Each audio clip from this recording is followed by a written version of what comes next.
Before I crack on with this video, I want to just say this was a last minute sort of filmed video. The lighting's not the best, but we thought we'd just sort of produce it as much as we can for you guys. And also I want to just put out there, I am no mechanic. I'm not showing you how to do it, but I'm sort of talking through how we did it. So you might be able to follow it. It's pretty simple. But my mate who helped me do it, hello. He actually does engineering as a job, so it really does help. So like I say, we're not mechanics. This is not a how-to video. We're just installing it on the car. It sounds absolutely amazing. So without further ado, guys, I'll let the video crack on and I hope you enjoy. See you later. Today's video, we are installing the Turbosmart dual port blower valve. Right, so I'm going to open this up. I'll do it one-handed and I'll show you exactly what we get in the box. Do get a sticker, I've already taken it out. So, this is what we're presented with. We get one of the vacuum hoses, a couple of cable ties, the sensor, delete,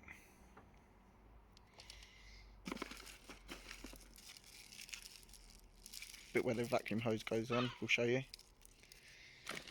and the dump valve itself. Right, so we jacked the car up. Ignore all this bit at the moment, that'll still be revealed in another video. And what we've done is taken this plastic cover thing off. But yeah, we've removed this plastic thing. Just use a flathead to get these two screws out. Just gives us a bit more access when we go underneath. So this is what it looks like unwrapped, the part. They're actually really nice looking parts. If you remember, I've done a review video years ago. Could have had one of these on my white one, but I'm going to do another video like that. A bit more in depth. And an install. Right, so what we're doing now is taking off one of the boost pipes just to gain a bit more access to the original dump valve. Right, so I'm going to just warn you in advance, it's actually getting quite dark, so we're using torches and stuff to try and do this. If you notice, just up here, don't know if you'll be able to see it, round about there is the stock one, so obviously we're taking this pipe off to allow more room, so it should make it a bit more easier to get the stock one off.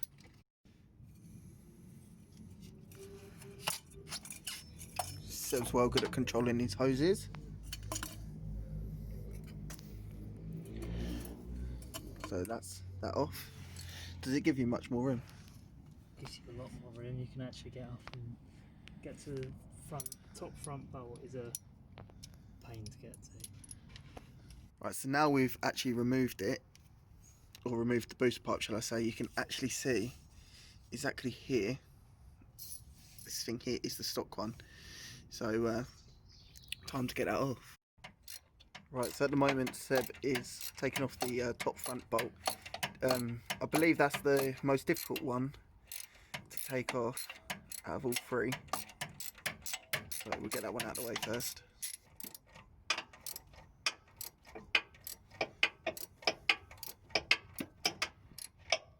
Right, so to get the bolts out for the standard one, we're using a 5mm hex bit to obviously get them out.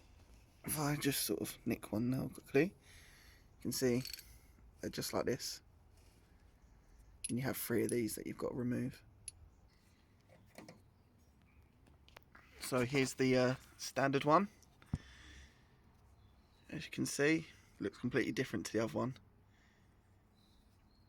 But when I get out from underneath the car, I'll compare the two together just to show you. Right, so here's the stock one obviously, against the one that we're going to be replacing it with. Just looks so much better.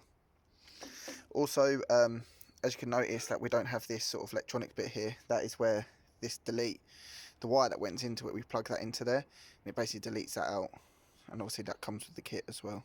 Seb's gone underneath the car and he's basically reversing what he's done. He's going to put the new one on. We've worked out what way it goes, so he's going to go underneath and just pretty much do the same as we've done. What I'm going to do is get it ready for where we put our vac line and stuff, so I'll be showing you exactly how to do that. The engine, what we're going to need to do is take off our engine cover, which you all know has got like a couple of sort of like grommets that it clips into. Just like so, it comes off. We're going to go and put that over here, nice and safe so don't get damaged. And then this is the area here that we're going to be playing with. How you doing, boss man? Good. Right, so I don't know if you can see, but the new one is in, all bolted in. So now you can see this is the, is it a sensor? A sensor that comes out of the stock one. And what we're going to do is put that blanking sort of thing into it. So it literally just pushes and clips in, and then we'll tuck that out of the way somewhere. Right, so if you ever need to hold your phone up and you've got bonnet vents, this is the way of doing it.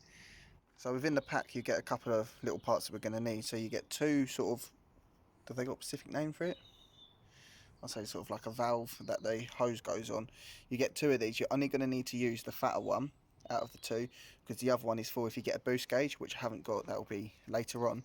And you also get a blanking sort of part, and that's where we will then demonstrate where it goes.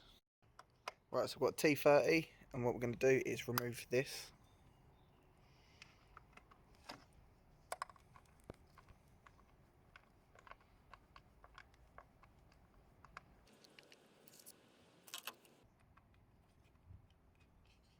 I think that literally just pulls off.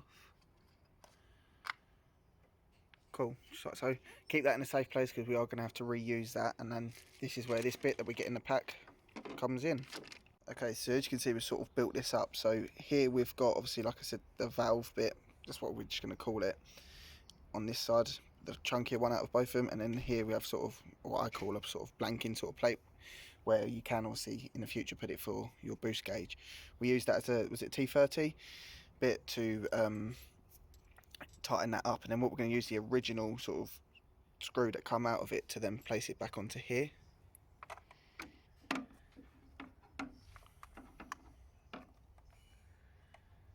So we just tighten that straight up again.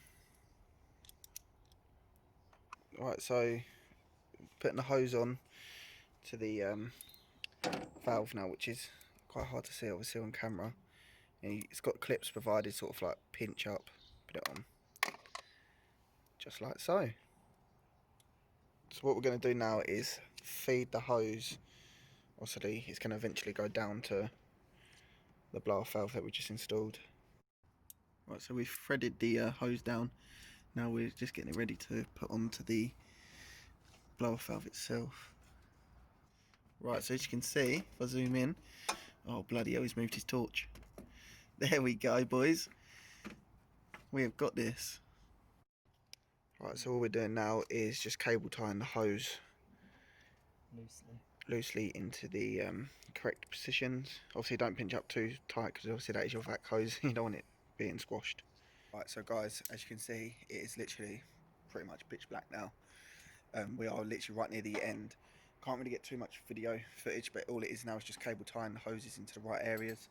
I'm putting the boost pipe back on, which obviously is just two Jubilee clips, which I'm not going to show you. And then that plastic cover that we put on to start with as well, with two little screws. Really, really simple stuff, just reversing what we've done.